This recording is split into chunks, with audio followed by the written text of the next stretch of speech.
another episode of Reiders Block. I am your host, as always, Journal staff writer Sean Reider. Today we were joined by San Jose State broadcaster Nick Urias to preview New Mexico's game on Friday against the San Jose State Spartans. Kind of a interesting series in a lot of respects. New Mexico has not had the best overall record against San Jose State, surprisingly, and they have not won in San Jose since 1969. Nick and I kind of break down some of the things that we're looking at for this game and some of the things that you need to know in particular about San Jose State. But before we get to our conversation with Nick, I want to encourage you guys, if you're watching this right now, go over, hit the subscribe button. If you're listening right now, go over and hit the follow button, whatever podcast app you use. We really we appreciate you guys tuning in and listening and all that. And we appreciate the support, but just to make sure you kind of keep getting this content and all that, encourage you to follow and subscribe. Also encourage you to keep tuning in and watching Jeff Grammer and I's the live shows that we do after every football press conference on Tuesday when Jason X speaks to the media, and our post-game live shows. We have loved the engagement that we've been seeing and all that. We love doing the shows, and you guys are the people that really make the shows as good as they are. But with that being said, I want to get to our conversation right here with Nick Urias. If you enjoy our podcast, please like and subscribe and consider becoming a digital subscriber to the Albuquerque Journal to help us bring you more content like this. You can find this episode and all of our podcasts on the Albuquerque Journal website, abqjournal.com, as well as YouTube, iTunes, and Spotify. See the show notes for a discount code on a digital subscription. Thank you for supporting the Albuquerque Journal, New Mexico's leading news. All right, today I am pleased to be joined by Nick Urias. He is a sports broadcaster for San Jose State, covers San Jose State football. Nick, how are we doing today, man? Doing great, Sean. Thanks for having me on. We got ourselves a high-leverage Mountain West game on Friday. A high leverage indeed, yes. First Mountain West game for both these teams coming on Friday night. I do want to start with this one thing in regards to the Spartans. San Jose State is coming off a 30-29 loss to Stanford on Saturday, putting a bow on its non-conference schedule. With the exception of the Texas game that they lost 38-7, I thought I thought this was a relatively disappointing start for San Jose State, right? Thought they could have been 2-2 or 3-1 possibly. And if they made a few more kicks, they probably are. But instead, they are 1-3 entering this one with their lone win coming over Idaho. What's the mood around this program after a relatively disappointing start? Yeah, well, I guess the vibes are still high, and the mood within the coaching staff and the players is definitely still there, just because you still have a 0-0 conference record, which I think is just the ultimate goal for this team heading in. You're picked third in the preseason polls, and just overall, they had a lot of returning production from last year to this year in the 2024 season that San Jose State exceeded expectations. And, when you exceed expectations and you return a whole lot of production, obviously there's going to be some expectations the following year. And that's where we stand right now. But yeah, 1-3 on the year. I mean, I guess the fan base, I will say, just wanted that 3-1 record. Like you said, Sean, if you make a few kicks, maybe, you're sitting here 3-1, but I would say, just an underwhelming start from just SJSU overall. The offense has been a little, the first 3 games was sluggish. Last week versus Stanford, completely different story. The defense has had some breakdowns. I think fans, coaches, and everybody else in between were looking for a little bit more. So it's a new season for SJSU, but yeah, no doubt a lackluster 1-3 start right now. And everybody, all parties involved are looking for a little bit more. Yeah, and 1-3 isn't certainly not a death sentence for conference play, obviously. And I think it was 2023 they started 1-5, and then they ended up coming to New Mexico, demolishing them, and then basically almost playing the Mountain West Championship game. So certainly not a death sentence by any stretch of the imagination. And for transparency's sake, I picked San Jose State to finish third in the Mountain West in my preseason poll. But they were really more of a 2B to UNLV's 2A, in my opinion. I thought it was really close. You kind of touched on it there. What were your expectations for this team heading into this season? And was there anything in this kind of 4-game start that's kind of changed maybe how you felt about the team in that? Yeah, SJSU returns their quarterback, Walker Eget. I think not only me, but I think a lot of people were just surprised on just, with Walker Eget coming back, how, I guess, slow out of the gate the offense was. Their best offensive output didn't really come until last week versus Stanford, where they pretty much shattered every single passing number and everything from what they've done from the previous 3 weeks. So I guess that was a little bit surprising. Our special teams unit, I know everyone's going to kind of point towards that because our kicker, Dennis Lynch, is, amongst one of the worst in the Mountain West as far as drilling field goals. But that's most certainly been a surprise for, just a guy that didn't kick last year, but 2 years ago was rock solid at USC. So his struggles have kind of been a little bit surprising, but I mean, the defensive line's been good. Linebacking core's had some breakdowns here and there, but the secondary has been a little problematic in some stretches and some downs and distances. So, I mean, it's just there right now. The SJSU's just got to kind of flip the switch here, and it starts this weekend. Yeah, you touched on it earlier too. A lot of returning production. Eget in particular. They did lose Nick Nash, who was absolutely awesome last year. But they do got a guy in Danny Scudero, who I think is pretty darn good too as well. But they did get some things. You did mention that sluggish start and all that, and it did feel like they got some things going against Stanford State really for the first time this season. What kind of went right in that game for the offense compared to the the other three games they started with this season? Yeah, I mean, I'll tell you what, it certainly helps when your offense is not turning over the football. I think the big thing that Coach Ken Niumatalolo was kind of just preaching was we got to clean up these turnovers. And I think for Walker Eget in particular, he was good for 3 turnovers in Central Michigan. Obviously, the Texas game, he had some trouble with that NFL type defense that's going to have a lot of guys playing on Sundays. And even the Idaho game, he had an opening drive fumble, which Idaho was able to capitalize on a touchdown on their opening drive. So I think the big thing was, just coming out of the gate and not turning over the football. When I see 3 touchdowns and 0 interceptions for Walker Eget and, shattering his, career passing yards and completions, that's a complete positive sign for everybody out here in San Jose because he's been slow out of the gate. So that's definitely nice. And, for a guy in Walker Eget that was, I think, you mentioned the Nick Nash loss and their other number 2 receiver, Justin Lockhart, not coming back. He decided to go the NFL route. With the addition of Scudero and, tons of other receivers, I think they were still kind of trying to work it out and build that rapport. And, I think you're starting to finally see it come along. In terms of, Eget and all that, he was a guy that I was kind of looking at from my Mountain West, preseason all-conference ballot as a guy that, I thought could be a potential all-conference quarterback and certainly have the numbers befitting of an all-conference quarterback and all that. Do you feel, and I know it's just that one game really, do you feel like he still has that kind of the potential to get to that point? 100%. I mean, this was a guy that, and even going back to last year when we had Emmett Brown, who's not with the program anymore, both of those guys were able to just absolutely flourish in offensive coordinator Craig Stutzman's scheme. He calls it the spread and shred. And, it's just one of those schemes where, it's very much similar. It's got variations to the run and shoot.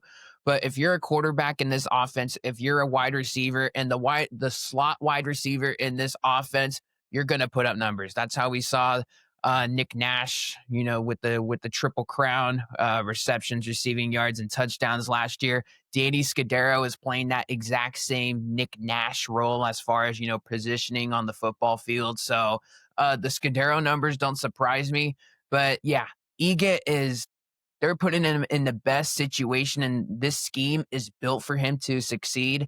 And it was most certainly a positive sign that he kind of got back to his 2024 form that we saw, in big games last year versus Boise State in particular. So that's definitely a good sign going forward, for a Walker Eget that, he first starting experience was last year, and this is he's kind of got the keys to the program here and to the offense, and he's just got to take that game from Stanford and really run with it with some positive momentum here. UNM did not play San Jose State last year, and head coach Ken Niumatalolo's first year. Obviously, you mentioned the spread and shred offense, which is one, just a phenomenal name, and two, a pretty fun scheme when it's clicking. For fans that haven't seen it, how would you touched on it there, kind of with the variations of the run and shoot and all that. How else would you kind of describe this offense for fans who haven't seen it? Yeah, very fast paced. This team's going to probably run they've been running, first quarter, no huddles. You're not going to see a whole lot of stuff behind the line of scrimmage. They're going to keep everything, really in front of them. A lot of slants and, just a lot of yards after the catch, type plays. So, that's where, a lot of it comes from. It's very much like an anticipatory, offense where, the wide receivers are, going to run to their routes. And it's like, hey, Scudero's going to probably catch this ball, 10 yards behind, beyond the line of scrimmage, but he might turn it upfield and go 40 yards when it's all said and done. That's the way, the scheme is built. I mean, Sean, you look at those numbers for the receivers last week versus Stanford. They had 3 100-yard receivers. So you're seeing it there. This is tons of explosives with these receivers and with this offense as a whole. I do want to shift to the other side of the ball and talk a little defense as well, too. San Jose State has in my opinion, one of the best defensive players in the league in linebacker Jordan Pollard. The rest of the defense, though, what have you kind of seen from guys like Pollard and that unit as a whole to this? Yeah, Pollard's an absolute animal. I mean, he had like 15 tackles week 1 versus Central Michigan. And, chatting with him, during spring practices, he was saying, hey, I'm well regarded within the Mountain West, but I'm trying to shoot for like an All-American type season. So he's a tackling machine. He had 3 quarterback hits on Ben Branson on Saturday. So he's going to get to the quarterback as well. But, that's a heavy hitter at the linebacker position for SJSU. He's been around the block. He knows the Derek Odom defense very well, along with a guy like Taniela Latu, who's the vocal leader for that Spartan defense. But a guy that I think everybody needs to circle, and I know everybody for San Jose State and that fan base has been keeping an eye on, is Jaylen Thomas. Cornerback, wears number 29 for the Spartans. He's a redshirt freshman.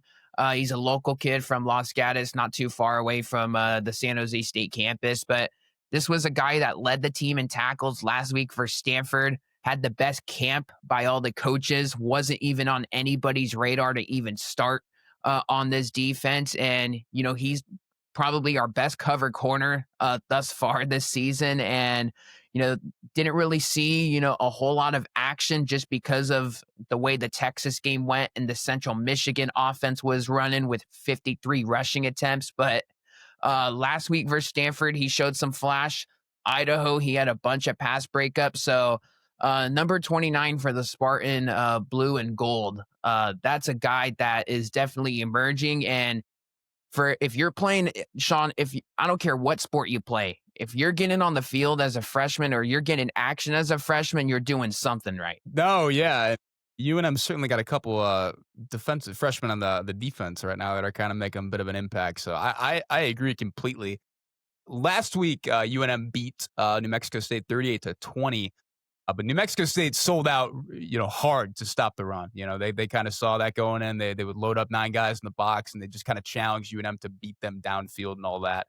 Given what, with that in mind, would you expect San Jose State to try something similar, or do you think it'll be a more kind of a balanced defensive approach in terms of stopping them in the run and stopping them in the pass game as well? I would imagine that they probably sell out a little bit more to the run in a game like this. I could be completely wrong, but for highly regarded guys like Scott Trey Humphrey and, Damon Bankston, what he did to UCLA, and even a guy like DJ McKinney as well. Like, I think I think SJSU is going to want to, limit that ground attack as much as possible. They want to get their offense back on the field. They kind of don't want those long drives. But at the same time, we thought that with Stanford last week, and Stanford was very much like a ground and pound type team that wants to go on those long type drives. And then Ben Branson decides to throw for 444 yards. So, it's definitely, like it's going to be dependent on how SJSU plays it. Cause, we saw it last week in the Rio Grande rivalry game that Jack Lane's more than capable of beating you with his arm. So, I'm very interested to see the approach, but I guess just based on, just the rushing defense and where it's been under Coach Ken and Derek Odom's defense, it's definitely been a weakness even going back to last year. So I would probably say they lean more on stopping the run, compared to, maybe a little bit more of the balanced approach. And we kind of touched on it earlier in the show too. Like obviously UNM is 3-1. If they win here and they go to 1-0 in the Mountain West, they're 4-1 for the first time in a really long time. And things are really kind of, going well heading to a big game at Boise. But if San Jose State wins this one, I mean, 2-3 isn't, maybe that's not overwhelming anybody in terms of the record and all that. But at the same time, you're 1-0 in the Mountain West, and you kind of carried, I would imagine, the momentum over from, that Stanford loss and all that too, at least the offensive momentum. How big would a win be for San Jose State? Yeah, I mean, I'll tell you what, Sean, I'm not one of these guys that like to say, oh, this is a must-win game. But, man, this is just one of those games for San Jose State, for the fan base, for the coaching staff. They've been very positive over this 1-3, stretch and slump. But this just seems like one that they just got to get, a W in the win column.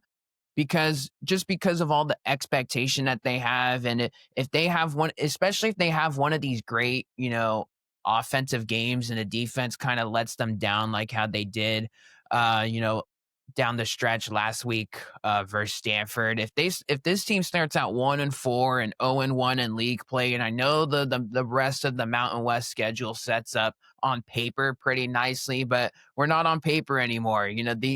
These teams have drastically changed, and I just think it would be just a terrific morale boost for this team and, some momentum going forward, because they got Utah State and Wyoming back to back on the road following this game. So you got to settle this game on your home turf. And I would expect, again, the San Jose State games have been very close, even against the FCS Idaho team, who is solid in their own right, but a game that I think a lot of people thought that they should have won with margin. I would expect this game to be close. I wouldn't expect any different, just because of the way San Jose State has, really failed to, control some of these games. And, and even if they had gained control in that game versus Stanford, they really haven't buried anybody in the process. Yeah, you mentioned, expecting a close game, and I'm expecting a close game as well. Vegas is too. San Jose State is a 2.5-point favorite at home against New Mexico. With that in mind, I mean, and I don't even have a true prediction myself at this point, but do you have a kind of prediction for this game in terms of results and maybe a score? Yeah, I mean, I would probably lean with the SJSU side. Historically, I would say since the program's been turned around, they've had themselves a good track record in playing at home in these conference games. They'll probably, I would imagine, I would hope that for their sake that they correct some, missed lapses that they had versus Stanford. The special teams front is obviously going to be a big one. Dennis Lynch, this was a guy that started out 2 for 2 on the field goals last week, but he just kind of missed some chip shots. I think one of those wasn't the smoothest operation from the long snapper and the holder, but I mean, this is a team right now where, if they can just get at it with a win in a conference game. I know they've had New Mexico's number, and I was honestly shocked how much that they've had their number, long term in this series. It's pretty wild, but I would probably say if SJSU could win this game, I would probably go within the 3-point 7-point range as far as them being victorious. But I have to say, Sean, I've been so impressed with Jason Eck and how ready that he's had his team, and how well coached that they are.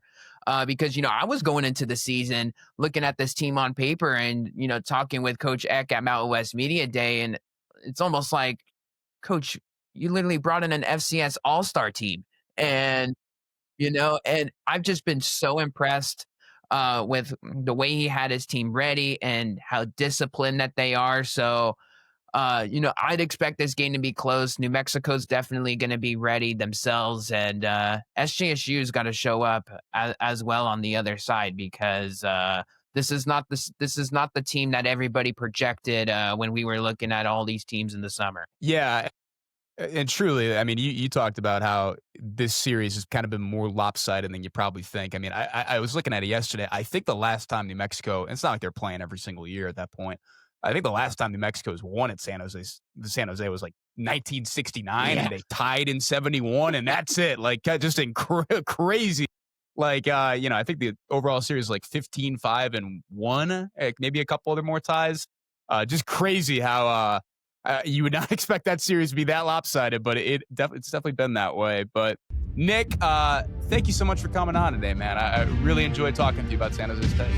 Yeah, Sean, thanks for having me on, and we'll definitely be catching up down the road. Yes, sir. Thank you, man.